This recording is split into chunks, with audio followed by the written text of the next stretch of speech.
The Law of Attraction, Lesson number 5.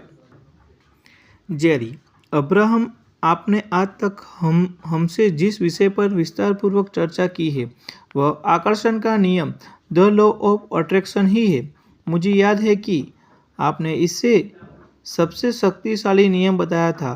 Abraham, यह आकर्षण का नियम ब्रह्मांड का सबसे शक्तिशाली नियम ही नहीं है, बल्कि हमारी बताई किसी भी अन्य महत्वपूर्ण बात से पहले आपके लिए इसे समझना आवश्यक है।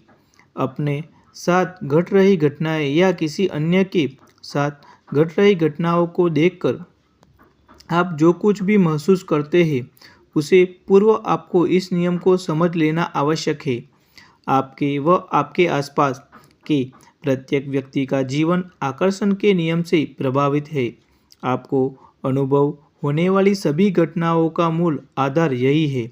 उद्देश्यपूर्ण जीवन बिताने के लिए आकर्षण के नियम के प्रति जागरूकता तथा इसके कार्य करने की शैली को समझना बहुत आवश्यक है। वस्तुतः आप जिस प्रकार का आनंदपूर्वक जीवन बिताने यहाँ आए हैं उसमें यह बहुत महत्व रखता है।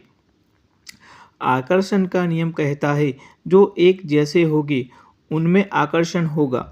जब आप कहते हैं समान पंखों वाले पक्षी झुंड में रहते हैं तो यहाँ आप आकर्षण के नियम का ही उल्लेख कर रहे हैं।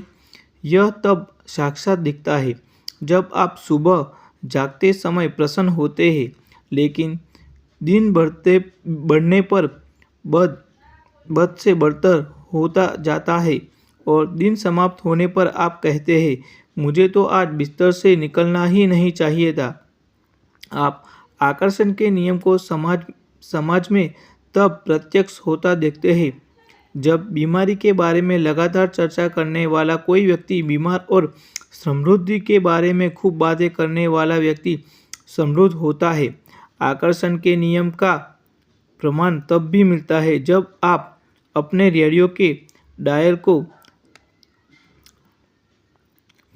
630 FM पर सेट करके प्रसारण टावर से 60G FM का ब्रॉडकास्ट प्राप्त करने की अपेक्षा करते हैं। यहाँ आपको पता है कि रिसीवर व प्रसारण टावर के बीच का रेडियो सिग्नल एक समान होना चाहिए।